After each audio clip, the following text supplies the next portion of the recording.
Ayun, hihiwain ko muna palit ang karne para madali mong isubo. At para matikman mo na rin ang hiwa ko.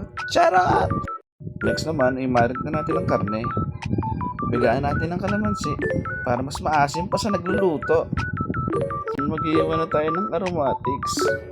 Yan, bawang sibuyas. Shit, ang bilis niya oh. Tingnan niyo po, ang bilis niya mag-iwa ako. Parang chef. Oh, shit!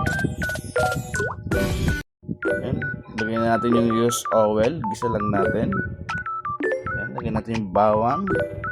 Next yung onion. Yan, halo-haloin lang natin mabuti. Lagyan na natin yung karne. Minarinate natin kanina.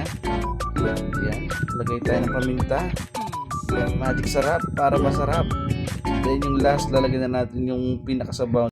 Ayun, after 10,000 years na paghihintay, ilalagay na natin ang mga onion na sineparate natin kanina. Yan, yun ang pinakamagiging garnish natin. Oh, sarap! Shit! After lang minuto, luto ng ating kaldereta. Ay, charot! Ang ating pork steak with a twist of bacteria and more fungi. So guys, ito na ang final look ng ginawa natin. Yan. Nasayang na naman ang ilang minuto ng buhay nyo. Yan, 1% luto, 99% ang kaharutan. Yeah!